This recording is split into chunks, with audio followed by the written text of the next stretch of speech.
ফারুকী উপদেষ্টা হিসেবে নিয়োগ পাওয়ার পর থেকেই সামাজিক যোগাযোগ মাধ্যমে চলছে নানা বিতর্ক। পাশাপাশি বিভিন্ন রাজনৈতিক দলও ফারুকী উপদেষ্টা হিসেবে নিয়োগ পাওয়ায় তীব্র প্রতিবাদ জানিয়েছেন।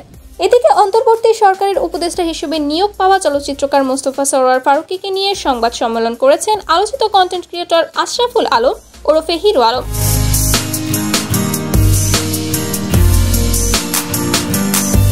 মঙ্গলবার 12 নভেম্বর রাজধানীর রামপুরায় নিজ অফিসে তিনি এই সংবাদ সম্মেলন করেন।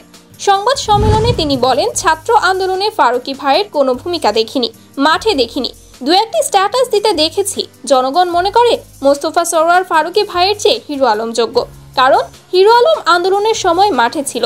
জনগণ ফারুকী ভাইকে মেনে নেয়নি।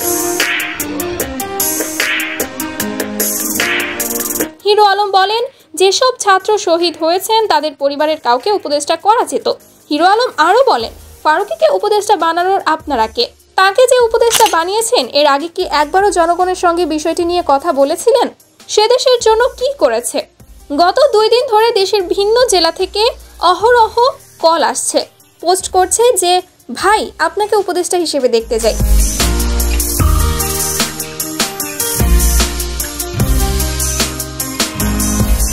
প্রসঙ্গত, গত 5ই আগস্ট ছাত্র জনতার অভ্যুত্থানে প্রধানমন্ত্রীর পদ থেকে পদত্যাগ করে ভারতে পালিয়ে যান শেখ হাসিনা।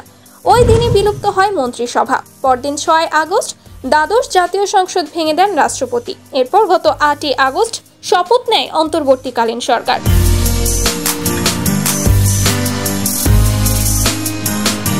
এই সরকারের প্রধান উপদেষ্টা হিসেবে দায়িত্ব নেন শান্তিতে নোবেলজয়ী অর্থনীতিবিদ ডক্টর মোহাম্মদ ইউনুস। ওই সময় নিয়োগ পান 16 জন উপদেষ্টা। ঢাকা ও দেশের বাইরে থাকায় 3 জন উপদেষ্টা ওই দিন শপথ নিতে পারেননি, তারা পরে শপথ নেন। পরে আরও 4 জন উপদেষ্টা অন্তর্বর্তী সরকারে যুক্ত হন।